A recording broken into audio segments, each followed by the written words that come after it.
10 years, a father haunted by a loss he thought was final, a mansion silent except for memories of laughter long gone. And then a small voice breaks the silence. A child, clutching a worn drawing, whispers a truth that could shatter everything he believed. "Sir, this boy, he lived with me in the orphanage." A decade of grief, hidden secrets, and unanswered questions, all about to collide. Before we dive in, tell us in the comments where in the world are you watching. Harrison Cole's life was a fortress built of glass and steel, yet it could not shield him from the emptiness inside. 10 years had passed since his 4-year-old son, Ethan, vanished without a trace, and Greywood Manor had become a silent mausoleum. Portraits of Ethan adorned the halls, capturing the boy's mischievous smile and bright, curious eyes, a light Harrison feared he would never see again. His wealth, his power, his sprawling empire along the coastline could move the world, yet it could not move the grief that anchored his soul. On the anniversary of Ethan's disappearance, Harrison stood alone before the massive limestone fireplace, staring at the portrait that had haunted his every day for a decade.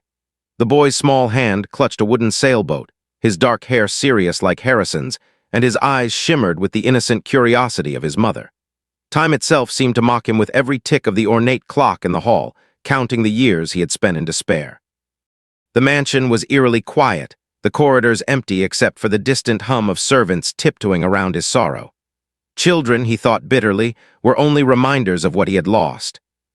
Then a sound broke the suffocating stillness, soft, hesitant footsteps. Harrison's head snapped toward the noise, irritation sharpening his features. He had made it clear, no one was to disturb him today, yet there stood Brenda, the new maid, her pale face betraying fear, clutching a dust rag for comfort. Half hidden behind her was a young girl, no older than 12, with wide, penetrating blue eyes and golden hair cascading over her shoulders. The child seemed frozen, staring not at him but at the portrait above the mantel. "Sir," the girl whispered, her voice fragile yet insistent. "This boy, he lived with me in the orphanage."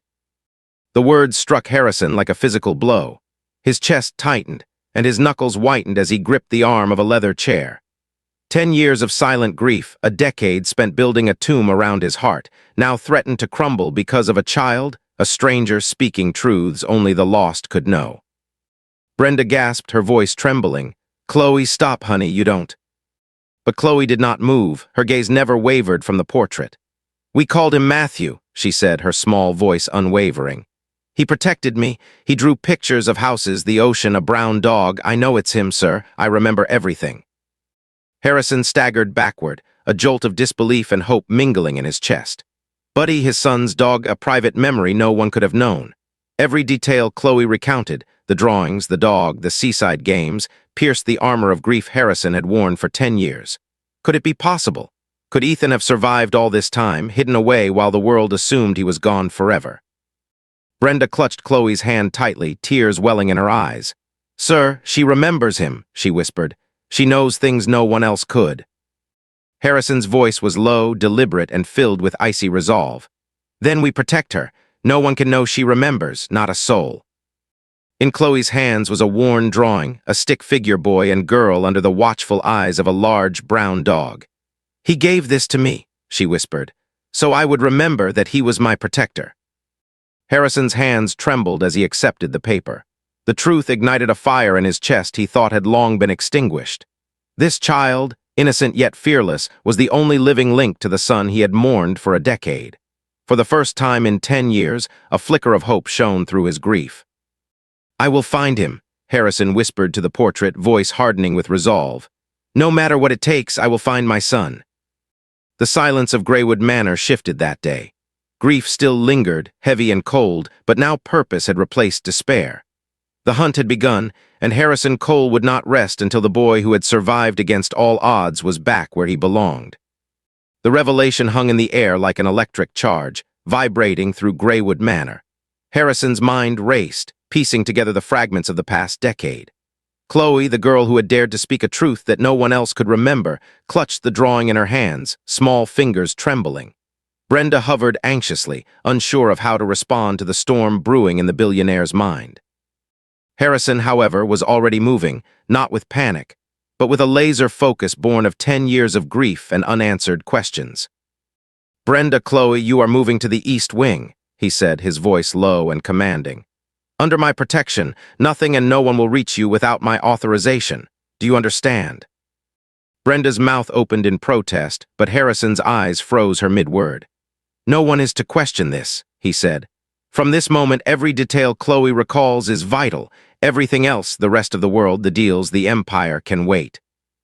Chloe looked up at him, eyes wide and trembling. Do you really think he's alive? Harrison's gaze locked on hers, icy and unwavering. I know he is, and we will find him. The East Wing, previously a quiet and seldom used part of the mansion, transformed overnight. Security teams were stationed outside, cameras and sensors deployed, and the suite itself became a sanctuary. Every corridor leading to it was monitored, every window was reinforced. Chloe was placed at the center of a fortress, and yet the girl's fear was palpable. She sat on the edge of a plush armchair, hugging the drawing to her chest, while Brenda tried to soothe her. Harrison retreated to his study, a room of dark mahogany and leather-bound volumes where the scent of old wealth mingled with cold air. He opened a secure line to David, his head of security, and spoke in clipped, urgent tones. David, clear my schedule, forget Tokyo, forget the board meetings. I have a personal matter, a matter that has been waiting 10 years. Deploy the East Wing surveillance, but no one goes near Chloe without my direct command. Understand? Yes, sir, David replied, his voice steady but alert. He understood the weight behind those orders. Harrison turned his attention back to the portrait of Ethan, the boy whose smile had haunted his nightmares for 10 long years. The memories surged, the laughter on the beach, Buddy chasing the gulls, the small hands gripping his father's fingers. And now, Chloe held a key to the truth, a bridge between the past and what remained of his fractured family. Minutes stretched into hours as he pored over files on St. Jude's Orphanage, the fire and missing children reports. The pattern was undeniable. Matthew, his son, had been hidden away, intentionally erased from every record. Every lead, every document, every official report had been manipulated. And yet, here was a child who remembered the smallest details, untouched by corruption or fear. Brenda and Chloe had been served a simple dinner in the East Wing, but the atmosphere was tense, silent except for the occasional creak of the mansion settling. Chloe's wide eyes scanned the room constantly, aware of the men stationed outside the door. She whispered to Brenda, Do you think he's really alive? Brenda shook her head, tears brimming. I don't know, baby, but we're safe here. That much is certain. Meanwhile, Harrison plotted. Every thread, every piece of the puzzle was connected. St. Jude's Orphanage had burned down 3 years ago, conveniently after Matthew had vanished. Records destroyed. Witnesses relocated. The timing was no accident. Someone had gone to great lengths to cover their tracks. And now, Chloe's memory had surfaced. She was the living proof that the boy had survived. Harrison's hand hovered over his secure phone. He would call every lead, every contact, every agent he could trust. He would uncover every secret, expose every lie, and bring his son home. The fire of purpose that had lain dormant for a decade now blazed uncontrollably, and there was no force on earth capable of stopping Harrison Cole from reclaiming what was his.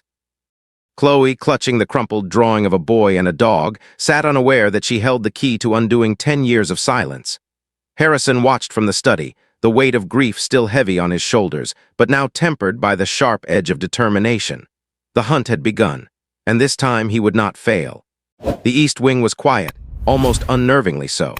Chloe sat on the edge of a velvet armchair, her small fingers tracing the worn edges of the drawing that had begun this cascade of revelations.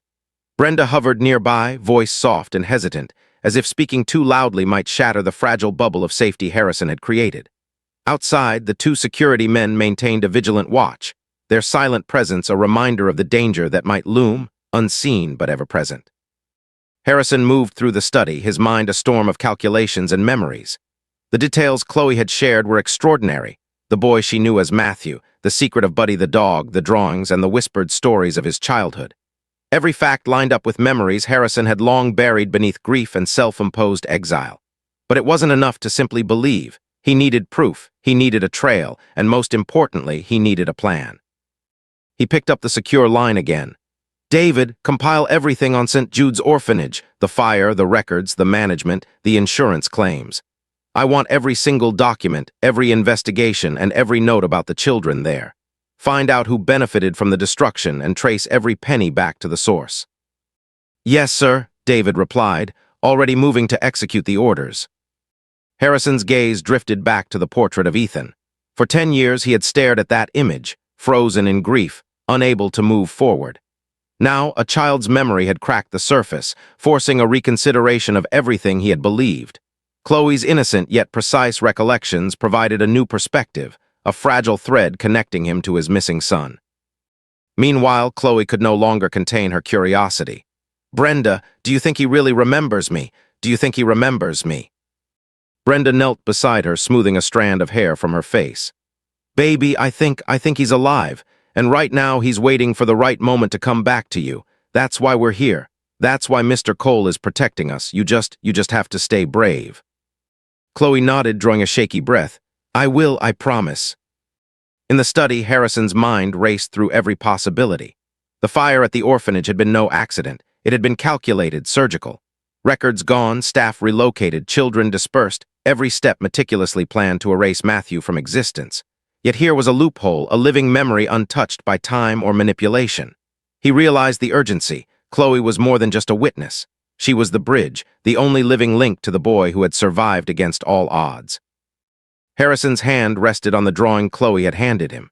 The simple stick figures, the scribbled dog, and the faintly smudged lines told a story no official document ever could. Each detail, Buddy chasing seagulls on the beach, the little drawings of houses and the ocean, was proof. It was undeniable, and it demanded action.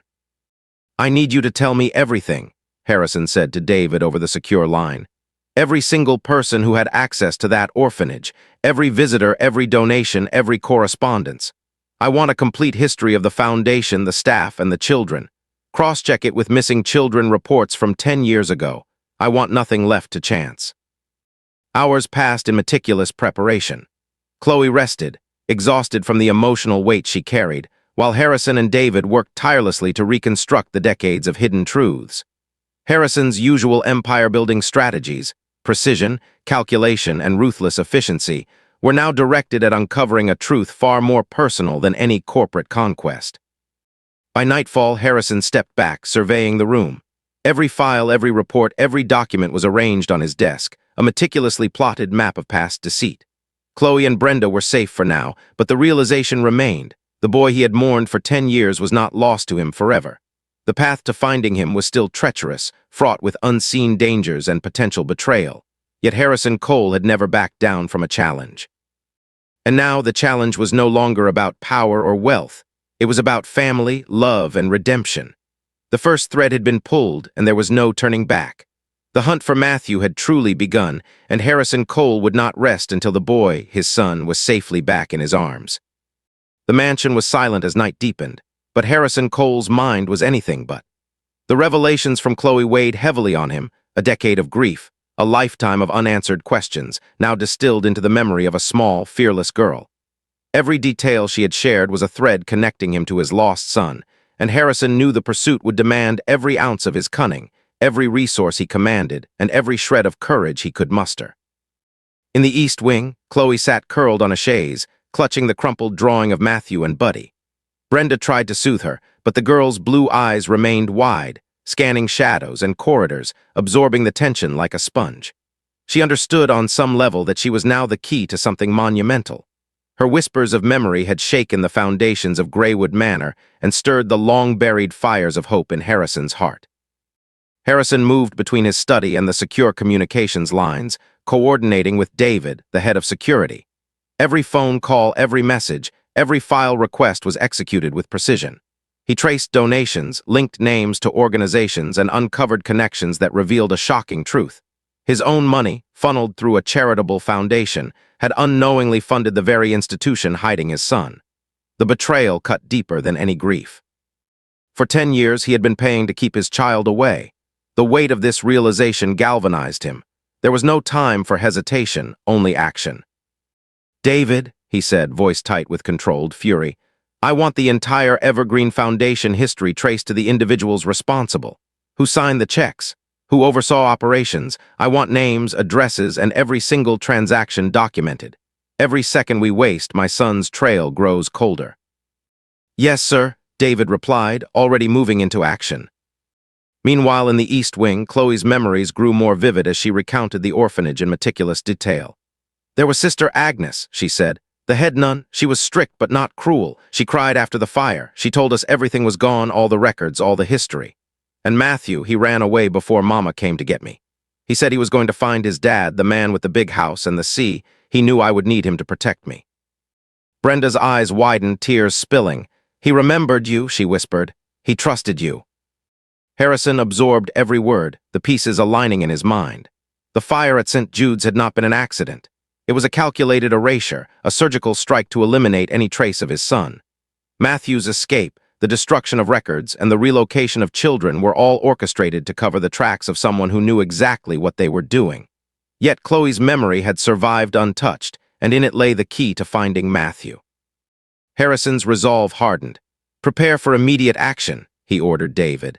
"I want 2 of your most trusted men to work with Chloe, record every memory, every name, every place. We follow the trail wherever it leads. I want no stone unturned, no lead unexplored. My son is alive, and I will bring him home." Hours passed as documents were reviewed, contacts traced, and plans formulated. Harrison walked through the halls of Greywood Manor, stopping before each portrait, speaking quietly to his son as if the paintings could convey his resolve. "I will find you," he whispered to the smiling eyes of the boy in the frame. "No matter who stands in my way, no matter the cost, I will find you." The night stretched on, filled with meticulous planning and quiet determination. Chloe rested, exhausted from the flood of memories, while Harrison and David continued their work.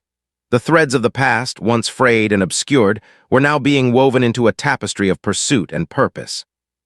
Finally, Harrison turned to face the East Wing once more. The girl's eyes met his, filled with fear but also a strange, unwavering trust.